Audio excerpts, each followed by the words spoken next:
Hello and welcome into Growing Bolder Live. I'm Mark Middleton. Over the years, we have met thousands of ordinary people who are living extraordinary lives, people whose stories we've shared that have then inspired countless others to make changes in their own lives, to pursue their passions, to form new relationships, to try to learn something new, to lean into life and seize the opportunity of aging. And I think of all those stories that we've told, the single person who has quite possibly had the most profound impact on our audience is Julia Hawkins. A single video that we shot of Julia, which you're going to see in just a few moments, generated over 900 million impressions worldwide. We celebrate Julia today because today is her birthday. She is now an incredible 108 years old. So for those of you who don't know her, just who is Julia Hawkins? Well, she's a runner, but she's so much more than that. She's shown the world that more is possible in every way imaginable. We first met Julia back in 2019 at the National Senior Games in Albuquerque. This is video of Julia at 103 years old, where she took home gold medals in the 50-meter dash and the 100-meter dash. Her example turned heads not only on the track in New Mexico, but across the world when our video of her run was shared across our entire media platform, along with her comments afterwards. What do you say to people, Julia, who say life can't be worth living after 90 or 100? Oh, it is. It's been wonderful. I've just had a good time. I really have. I got hearing aids and I'm having trouble seeing, but I have a talking book, and there's just something out there for every problem you have. And the doctors can keep you healthy, thank goodness. So just don't fall, don't gain weight, and keep moving. That's it.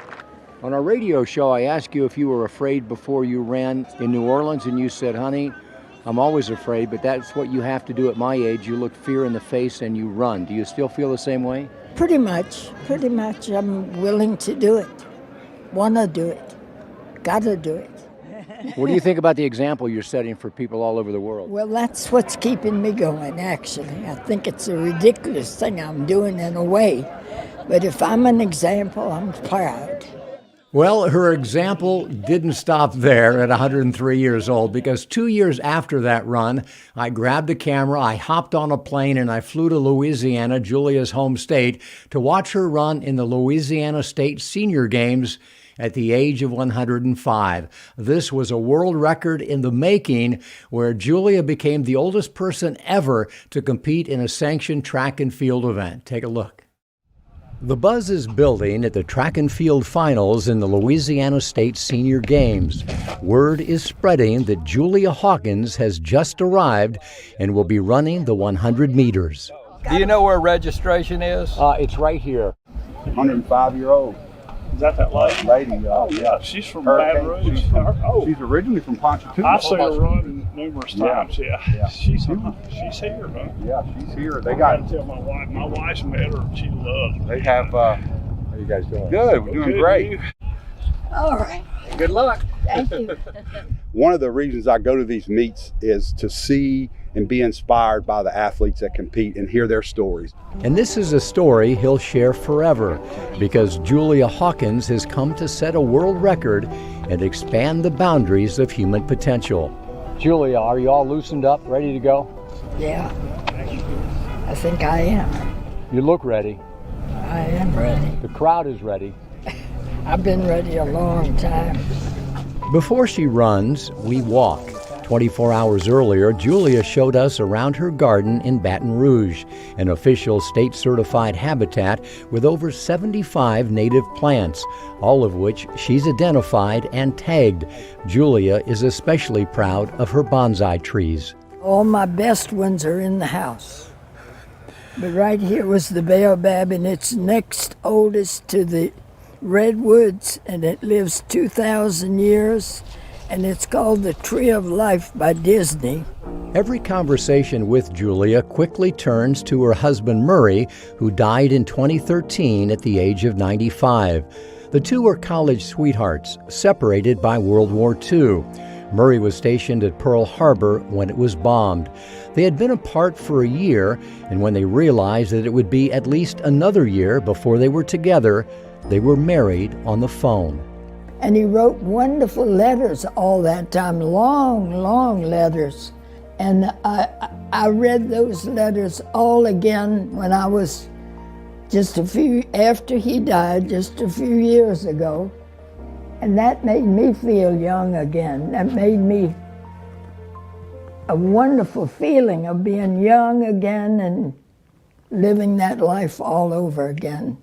They were married for 70 years, raising 4 children. Energized by rereading Murray's love letters from decades ago, Julia took up running when she turned 100 and immediately began setting records and turning heads. She wrote her memoir at 100, and at 105 still lives alone in the house that she and Murray built together in the 1940s. I also have had so many people say you're what I want to be when I grow up, or you're my example. And if I'm being left here in life for just that would be good enough to set an example for a lot of people if that's what I'm doing. I'd like that. I believe when you get older, you should have magic moments and passions, because older people have to have something to look forward to, something to be ready for, something to care about. And I do care about a lot of things. I care about flowers and birds and sunrises and sunsets, and I've seen so many wonderful things in my life. And she's not done yet. Back on the track, she's ready for another magical moment. Jason, Miss Julia Hawkins is 4635. Oh my goodness. Where's the track? Right there. It's ready for you. Spectators have come from all over to watch her run, including her little sister, Mickey. How are you feeling? You ready? Do you think you might be running at 105? No, I'm not running at 96. Julia was a 5th grade teacher 80 years ago, and a group of her students, now in their 90s, have arrived for another lesson. We're pulling for you. You're amazing. Thank you. God bless you. She called us and she said, now you girls, I want you to wear either LSU shirts or purple shirts. Well, and you did what your teacher told you. I did what my teacher told me, so I wore purple. Lonnie Williams, you remember me? Who? Lonnie Williams? Yeah. Right across the river from John and Shirley. She taught my husband in the 5th grade. And he loved her till the day he died last year. He said she was the most fabulous teacher he had all through his education. She was my 5th grade Girl Scout leader. I was not fortunate to be in her 5th grade class. She is just a one-of-a-kind person. We all have different hobbies and collect things, and we say she collects people. And that is honestly everywhere she goes. She wants to meet the people, meet the strangers, get to know them, tell them her story. And she does keep up with hundreds and hundreds of people across the country. That's a remarkable ability to interact with other people in such a loving, outgoing way. Louisiana's lieutenant governor arrives with a proclamation honoring Julia for her inspiration, and even he wants a selfie. It's something to get used to have your mom being a media star everywhere she goes. Younger women especially admire her grit and determination. Thank you. Good luck today. You go, girl. Break your leg. Actually, with gusting winds, that is a real concern. Her biggest concern is falling, and with her eyesight so poor, it would be pretty easy to trip and fall. So I think that's what scares her. You know, keeping your balance is hard when you're 105. Just standing still is hard. But Julia didn't come to stand still. She's here to become the oldest woman to ever compete in a sanctioned track and field event. She's ready to run, and so are those who've come to witness history. Yay! Come on, let's get this show on the road. On your marks, set.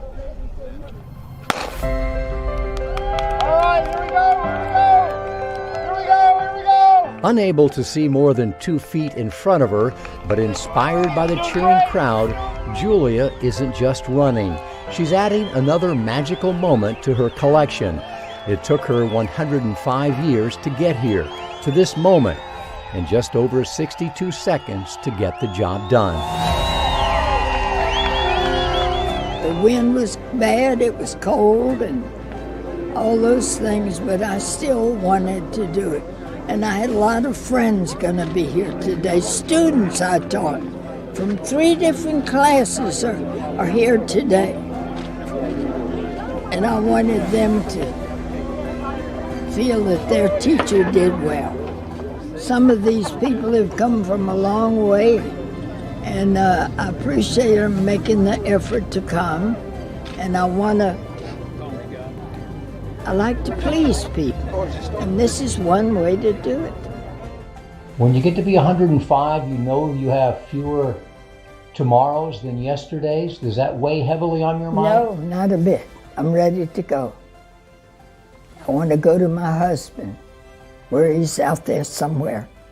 But until that day, she'll keep collecting magic moments and personifying the song a neighbor sang to her on her 105th birthday.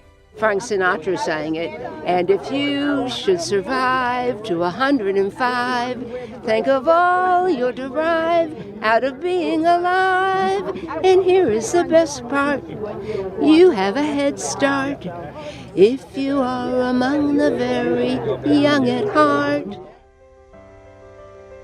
I mentioned at the top of this presentation that the video of Julia's run, which was picked up by media outlets worldwide, including the New York Times, the Today Show, CNN, and more, generated over 900 million impressions. So what is the lesson from Julia's example on this day that she's now turning 108 years old?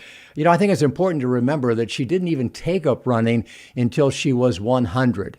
And yes, she had been a competitive cyclist before that, but she stopped because she had no competition.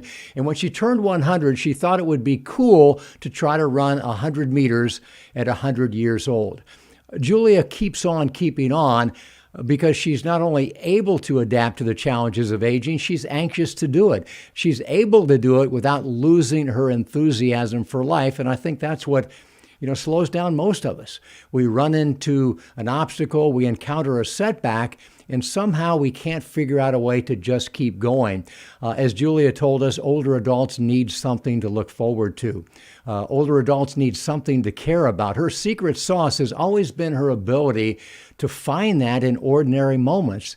Julia's family sent this photo to the National Senior Games Del Moon in advance of her birthday and let us know that Julia is still enjoying life. She's now living in a senior living facility near her home in Baton Rouge, and she's loving having more people around her to visit with and talk to. And when asked about turning 108, Julia said, quote, "Gad, I like to celebrate, and this is something important to me." So please join us in wishing Julia a happy 108th birthday, and we hope you will follow her example. Get up off the couch, get out there, and start creating some magic moments of your own.